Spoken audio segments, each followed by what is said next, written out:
that's a real crazy one for people to get their head around. It's funny because you can talk about having contact with ETs, but if you actually tell people that you get taken to the moon, then that's insane and that's crazy. It's kind of like you can tell people that you've, someone has come along and picked you up and taken you for a ride in their car, but don't ever tell them you went to a shopping centre, because that's nuts, if you know what I mean. The moon was a really interesting experience because I was lying in bed and all of a sudden I woke up fully awake, fully alert instantly, and I was under the guidance of my higher self, and my higher self, not with a voice in my head, just energetically, it's a knowingness, was to turn over and lie on my stomach. And so I did that, and within a few minutes I was then levitating up off my bed, and I levitated backwards and then turned around and started heading towards a window. And as I went through the window, I opened my eyes and looked down, and there's a little guy about this tall looking up at me, dark olive green skin. He's had eyes like ours, but the eyes, the sockets were round. They weren't elliptical like our eye sockets. And he smiled at me, and he had lots of little teeth. He was like a little monkey guy, but with no fur. So he had a sort of a round head about this big and really skinny body and legs. And I blanked out from there. And because I started heading towards a ship, and I was like half out the window, so I was like through the window, if you know what I mean. That was quite an experience. And then I blanked out from there. Next thing, I was on a table and I was inside the moon. There was a knowing I was inside the moon. So these are little worker guys that came and took me to the moon. And I was on the table, and the energy field was really, really intense. But this time, because I know I've been there before, I actually got up off the table. More of myself became present, more of my higher self and my essence was in my body. And my personality of George was kind of not running the show at all. It was my greater essence that was now taking control of the situation. And so I got up off the table. These little guys just ran for it because they were terrified, because I'm not meant to get up off the table. And I could feel this heat all over my body, about 2, 3, 4 inches off my body. There was this radiant heat because it was their energy beams beaming onto me to cripple me, to paralyze me and disable me, and my essence was protecting me. And so I got up off the table and I just started walking around. I actually ended up walking through walls, and what I was following was that the technology was no longer stopping me. That fell away, and then I felt the energy field of an individual being. And so I followed that energy field, that energetic stream, because I was actually seeking out the head person in the moon. And I got to like a translucent wall between me and him. And he was standing on the other side of that wall, and he was just totally defeated. He was standing and he was just slumped. He had really long blonde hair, and he wore like black sort of clothing, long flowing gowns. And he was totally defeated. And I said, so now do you understand? And he went, yeah. And I walked through that wall, and I embraced him and I hugged him. And the message was that I was giving him was that when we as humans want to activate, when we activate ourselves, there is nothing that they've got that can stop us. So that was kind of a bit of a shockwave that went through the empire at that stage, because, you know, when we really do get going, there isn't anything that can stop us. So that was a really incredible experience, very empowering. Now, tell me, in terms of time frames, how long ago was this event? It was about, I would say it was about 2004. I don't have the exact memory of when it was, because I've had a lot of experiences since, and my memory has been screened so many times. So I would say about 2004. And you were saying that you know that you had been there before to the moon. Yeah. Tell me about knowing, what's the moon like from that perspective? What is it that says this is the moon? How do you know? How I knew was that the energy of the place and the beings, and it's like when you're in the presence of your higher self, you're accessing much greater knowledge. So it's it's a knowing. It's just there. It's a presence, and it's a knowing. You know exactly where you are. You know what you're doing. You have clarity of the situation, and yeah, it's just a knowing. It's hard to explain. Can I ask you, have you ever seen any other human beings on the moon when you have had these kinds of experiences in the past? Are you always the only human, or are there other human beings? No, there are other humans on the moon, and the ruling elite. Some members of the ruling elite go there for holidays. And you've encountered them in the same kind of outer body or dream type? It wasn't out of body or dream. My physical body was taken to the moon. Okay, so yeah. You're physically embodied. Yeah. Tell me more about the beings. You said there was a small being who watched you at first. They all looked the same. Yeah, they're like little worker guys, little. You know, there's an old folklore tale saying little green men from the moon, you know, and I wondered about that, and it really is, yeah, I now understand where that folklore story actually came from. You described the dynamic between yourself and these extraterrestrials as a challenge or a struggle, in the sense that you're reclaiming your autonomy before them was an important part of this story. Your independence, your will to do as you wish, even under those conditions. Would you describe all of the encounters with these beings as that sort of same kind of antagonism? Like, you know, there's a power dynamic, they're trying to control you in a way?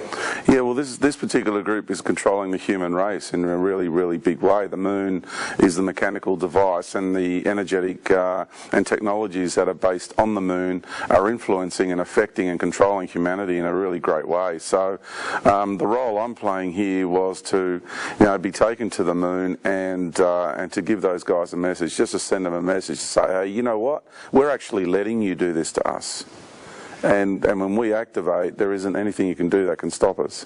Tell me more about their methods of control and the technologies that they're using from the moon. Well, what they've got is like this interesting bioorganic computer with very powerful artificial intelligence in it, and it actually monitors all our thoughts.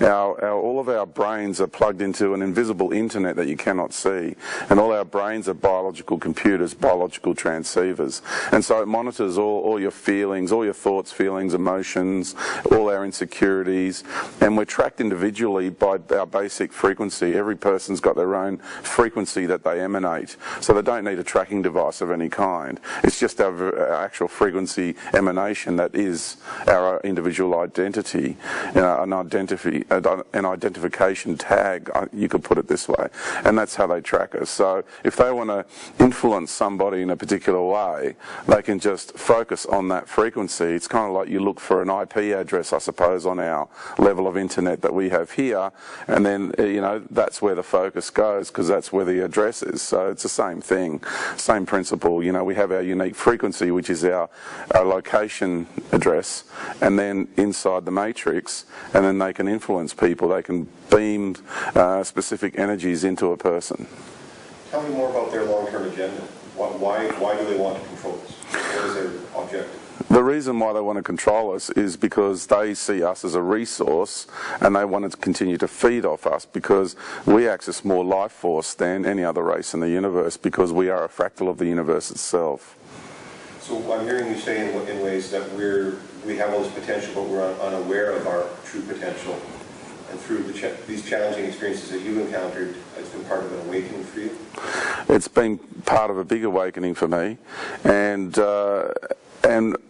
the ultimate story about all this is that we came here to this planet and we actually allowed them to do this to us. So from a much higher perspective now, looking at it, is you could say what we call the forces of darkness and limitation.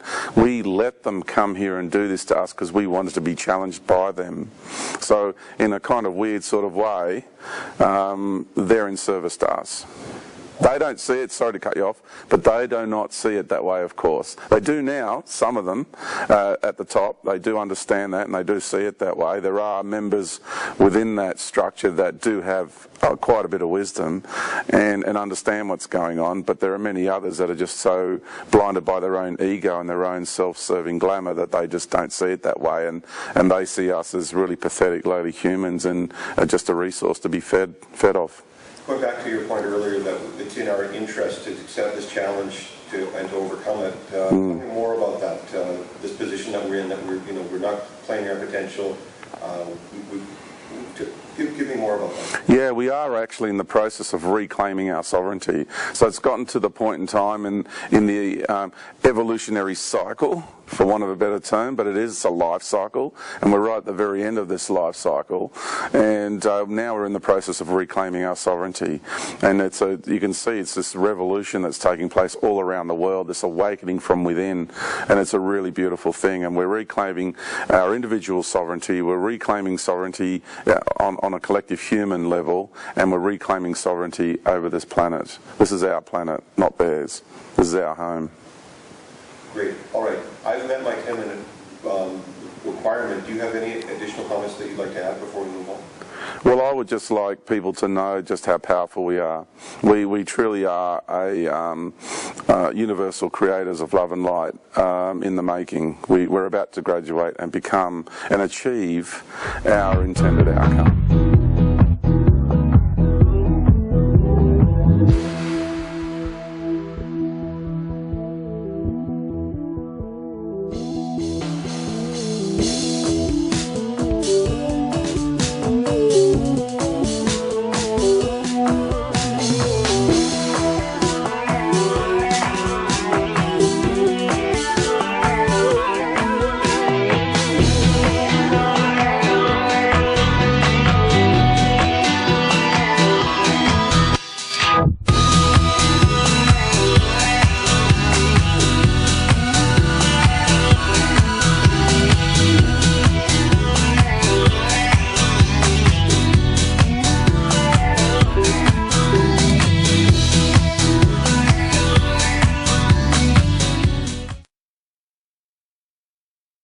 Devil man's a lost enemy. Devil man's a lost enemy. Heard them take our sword. Fears the little skull. Yes, the little skull. Oath keeping your promise. Oath keeping your promise. Answer compassion. Answer compassion. We'll be asked if I've had a cross. We'll be asked if I've had a cross. Human guise gave that murder. Orphans I face. They possess the law. Human guise gave that murder. Orphans I face. They possess the law. The first thing I'd like to ask you, in the material that we revealed, is yeah. there anything that gave you a visceral response? Did you have any strong feeling responses to any message in particular? Yeah, quite a few of them actually. Yeah. The first one says devil man's a lost enemy. I feel it has two references for me, two meanings, and for me it's like there is people have forgotten exactly where the enemy is, and in a sense, you know, in reference to like a dark energy, and I've been sharing the information about the beings that live on the moon and a being that lives in the moon.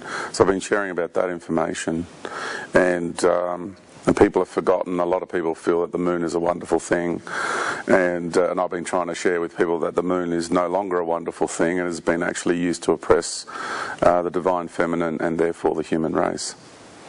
And also the other meaning that it has for me is that the energy in a positive sense has gone missing and has allowed, when I talk about the true sacrifice of the Christ, people have to look into my work to listen to what I say about that. But having that being nailed to that symbol of the crucifix being the sword in the ground, the sword in the stone, meaning that when he died, so died the wisdom and truth and logos, which is what the sword represents. And so it was the male, the good male energy, taking a step back and allowing darkness to ravage the divine feminine here. So that's what that references to, that the devil, so to speak, for want of a better term, has its enemy has gone missing, because the true sacrifice of the Christ was for him to die a man and enter the reincarnational cycle. And so the embodied consciousness of the Christ consciousness, the embodiment, was no longer around to protect humanity, to protect the planet, and they've been searching. They known that entity, that being entered the reincarnational cycle, entered the matrix, and because he did that to change it from the inside out. And so he entered what's known as the matrix of the behest, and has been reincarnating ever since. That's my understanding, that they're my knowings, and they've been looking for this being for a very long time. So yeah. The word enemy, it talks about an adversarial situation. Yeah. The story about the moon that you talked about a situation involving conflict. So it was an interesting theme. I think there's more. This kind of adversarial conflict is described in the transcript. Why don't you go ahead and tell me more about other visceral messages that you saw? Were there other messages that had similar feeling response to you? Sure. Heard them take our sword. That's very powerful, because obviously I'm wearing the sword symbol, and I say that I'm a sword carrier. There's many of us here on the planet. Each time someone speaks real truth, they're wielding the sword in that moment, so it's not really just an individual thing. Everybody's got it. It's not just about me who's got it. But for a long time we haven't had access to the real truth of life. And we haven't had access to the sword. When Arthur finished with it, he had to hand it back to the Lady of the Lake, the Divine Feminine, to keep it safe for us.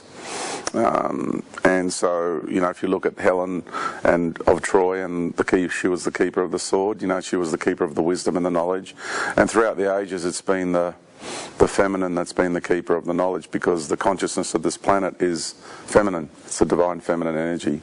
So the gatekeepers from this reality into the true light are women, are the gatekeepers. That's why you have the secret women's business in the Australian Aborigines. That's why you have the medicine women of a lot of native cultures all around the world.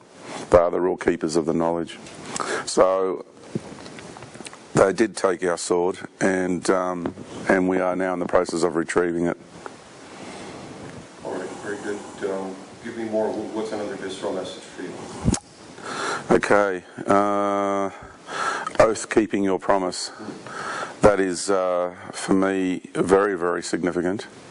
Because if people look back over my talks, I often say that they've forgotten the agreement that we had with them, meaning the forces of darkness and the forces of limitation, that the agreement was that we will let you come here and do this to us. And they've forgotten that agreement. And now that we're telling them it's time to go, they don't want to let go. They're addicted to us. They're addicted to feeding off us, and that's the situation. They've forgotten the promise that they made, that they would come here and they would challenge us in their way they have for a certain amount of time, and then they would have to go. And for me, that is really spot on. Oath, keeping your promise. It's the forgotten promise. Keep going. Is there any more visceral? Oh, of course there is, yeah. Okay. Answer, compassion. Yep, for us the answer is compassion. If you see, we contracted these beings to come and do this to us from a much greater aspect of, we were talking about the collective human soul here, so the collective human soul needed to be challenged. So we needed these forces of darkness and limitation to come and challenge the collective human soul. So we all wanted this challenge here. And the answer to these guys' compassion, it's not to treat them now with aggression and hostility and resentment and all those sorts of things. What we're being taught here is to love one's enemy. And we're teaching them the same thing. We are teaching them that we love them no matter what they have done to us. We will always love them. So the answer for us to be free from this matrix, to be free from oppression, both physically and spiritually, is compassion. That is definitely the answer.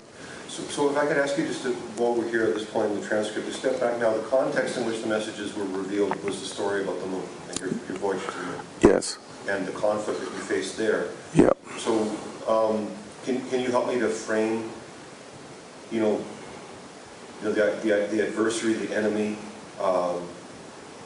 reclaiming your sword, and a promise, like in terms of an agreement, in terms of the entities on the moon that you were interacting with in that situation where you asserted yourself? Yeah, because I've got a great deal of responsibility here. I'm part of the Syrian Council and I'm part of the Galactic Council, and I've come to incarnate. There's many beings here that are playing those roles here.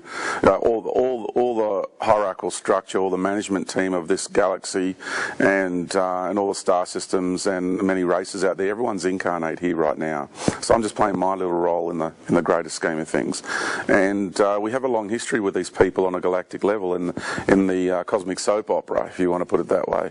And so these are kind of like, we've been at loggerheads in many realities, in many domains for a very long period of time, and so we're just sorting ourselves out in this reality, in this domain. So I needed to go to the moon, and they've taken me there many times and they've done some really horrible and unsavory things to me, and this time I didn't allow that to happen because I activated my greater essence. And it was just showing them that, yes, you've tortured me, yes, you've hurt me, but I still love you. And that's why I walked through that wall and I hugged him and I emanated love into that being, because I wanted to show them that we don't hold resentment, we don't harbour resentment. Okay, we didn't like what they did to us on one level, but we're very grateful for it, because without the challenges the moon and the beings in the moon have provided for us, we would never have had this environment here on this Earth, our Earth Mother, for us to incarnate and be challenged to the degree that we have been. So it's been an incredible learning experience. So they've served us greatly, and it's about acknowledging that. It's about not being childish about it and being reactive to someone that does something negative to you. It's about being a being of great wisdom and understanding what negativity means and how it serves us. Let's continue if we can. Yeah. Got to answer compassionate. These other two, if anything was visceral for you. Yeah. Well, the next one is, will be asked if I've had a cross. Well, for me, I get emails and things. Some people think, I'm the Christ and all that. I just say to people, I don't want to play that game. And, there's about at least 150,000 Jesus Christ on the planet at the moment. So I say to people, it will be revealed when the time comes. When the veil lifts, everybody's going to be able to identify who that being is on the planet, and all will be revealed, and that being will be known. And the last one, is there anything? Yeah, human guise gave that murder. Orphans I face, atheist, they possess the law. They possess the law. Yeah, human guise, that for me is a really good one, because they've managed to infiltrate the human race and put their people under the guise of the human form in positions of power in order to control us. So I think that, for me, that speaks volumes in that area there. Because it's the human guise that has been issuing the orders for wars in the past, and so and things like the Inquisition and things like, the murders that have taken place on our planet throughout the ages under the control of these entities has just been horrendous. So the human guise that gave that murder, for me, that's how I see that statement. Yeah. And then orphans, atheist, they possess the law. It's not what I heard. I heard that orphans, atheist, I possess the law, meaning that I possess the law, you possess the law, and it's to all the people that are atheists and all the people that are the orphaned one. I don't quite No, yet, but the atheist one to me, in that we possess the law, is really, really important. Each one of us possesses the law, and it's not LAW law, it's LORE law, because law, LORE, is the natural unfoldment of life, whereas LAW is a synthetic authoritarian construct which is overlaid over the top of the natural order of life. So I've gone from universal law LAW to universal law LORE because now I'm just flowing with the natural unfoldment of life, and that is far more powerful, that type of law, than the LAW, because the LAW one is based on fear and authoritarianism, where LORE is based on authenticity and natural emanation of one's essence, of one's self, and of one's expression of life and unfoldment of life, with total unity and synchronicity and harmony and love with everything and everyone around the self. Well, this was the end of that transcript, but I felt that in some ways it sort of, it opened avenues into exploration. In other words, there wasn't anything final about this transcript. It just seemed that it offered insight into some different levels of the storytelling that you were sharing, at least from my perspective. Yeah. Which meant that you and I could possibly have further conversations on a variety of topics. But just to speak to some of the themes that I've identified and to continue with your feedback, there's the adversary, there's the sword, the self-determination. There's a couple that we'll need to talk about a little bit more here as well. An oath or a contract, and maintaining the integrity of our agreements. And the cross, which was an interesting, it was sort of messianic. Yeah.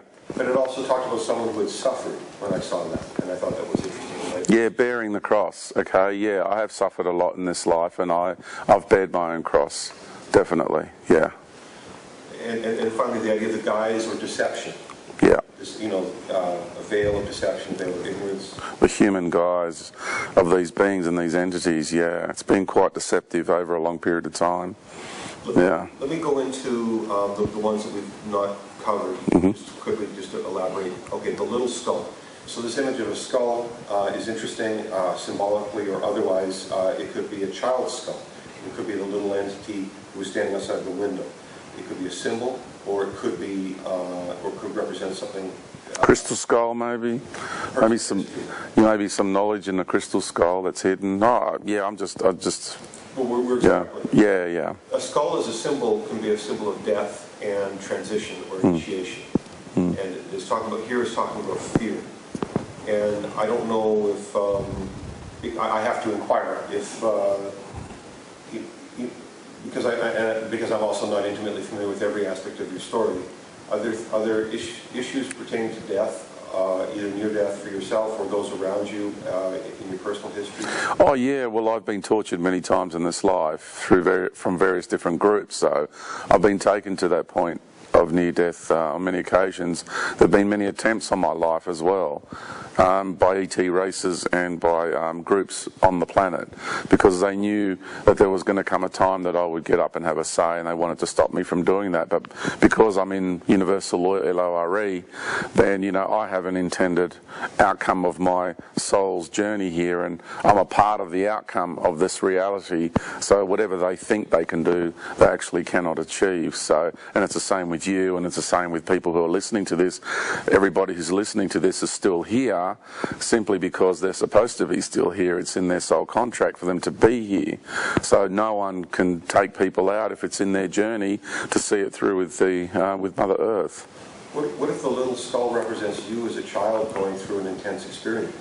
It could do, because my negative experiences as far back as I can remember go back to about the age of 5, the age of 6 anyway. So I was terribly frightened back then, and I feel that what they were doing to me was because they were terribly frightened of me. So what I'd like to reflect back to you is that the theme of the little skull, in the sense that the skull is an image of initiation, describes childhood traumas that were initiatory or awakening for you, although they were traumatic. Well, there was an empowerment through that, through surviving them for you. And maybe you could elaborate on that a little bit for me. I think you've summed it up really well there. How much can I elaborate more than what you've said? Because you really summed it up beautifully, and there was a lot of trauma involved. It put a lot of programs into me from a very young age, which I was only able to, I would say, transmute and move on from only up until a few years ago. So a lot of fear programs that were well entrenched into me from a very young age because of all the trauma I experienced from such a young age. The other one that we want to look a little closer at, and I think maybe relevant, is the theme about orphans, which, you know, can mean an abandoned child or someone who's felt that they were abandoned. Perhaps through those traumatic experiences, they were isolating for you in different ways? Yeah, orphans also can mean, I know you're using the personal context, and I agree with the statement you've just made. Yeah, that's definitely a possibility. As you were speaking about it then, what came to me was about how people feel that they've been abandoned here. Now, a lot of people have that orphan archetype within them, how they're here and they're not happy here and they don't feel comfortable here and they just want to go home, you know, and they do feel this sense of abandonment by actually existing in this reality. Abandonment by our true family in the true light, where, you know, where things are fulfilling and nurturing and loving and caring. So one thing I'm gathering from our conversation is that the trials of your life that you experienced, you've been able to identify universal themes. In other words, that the difficulties that you faced were tied into universal dramas that our human society, civilization, or evolution is up against as well. And in some ways, you see that you're advanced beyond the conflicts. Yeah, because a theme emerged. When I looked back, I went through a dark night of the soul, which lasted about 10 years, and I worked very diligently, and went through very difficult times, working on myself to really work out why I had to go through all these experiences, and why, what did they mean? Why was I having them? And then understanding, you know, my galactic history and the reason, the purpose, and the intent for me incarnating on Mother Earth right now. So I've come here for a specific purpose, and I have a long history with these beings. So here I am, just like everybody else. We've been stripped of our divinity, and we've allowed ourselves to become totally vulnerable, and you know, to these forces of darkness and limitation, totally exposed to their infrastructure and pretty much at their whim. You know, almost like they're rubbing their hands and going, "Oh, goody, you know, we haven't liked this being for a very long time, and look, now we've got them right where we want them." So they just go to town on us, you know, and that's what they've done. But we've gotten through it. There's a couple of areas I want to cover, but first, before I do that, I wanted to ask you, in terms of our transcript, in terms of our conversation, and what's come from this at this point, is there any more comments that you'd like to add in synopsis or overview that you'd like to I don't know much about reverse speech, and I must say I'm incredibly impressed. Even if there's, you know, if there was negative things to come out, it wouldn't have bothered me. It would have been a really good learning curve for me. I have nothing to hide, and I'm glad that you gave me this opportunity. I really am very grateful. And if it's done anything for me, it's solidified and confirmed more than ever my life, what I've had to go through, and the role that I'm playing. So I really do appreciate it, and the depth and the insights that you have, the techniques that you use, because there's a lot of others who have tried this reverse speech thing, and I don't know much about it, but somebody else did some reverse speech on me, and I didn't feel that what they had said resonated with me, and it was on a shallow level, but your insights are very deep, like really deep, very insightful, and I want to thank you. It's been incredible learning experience for me too.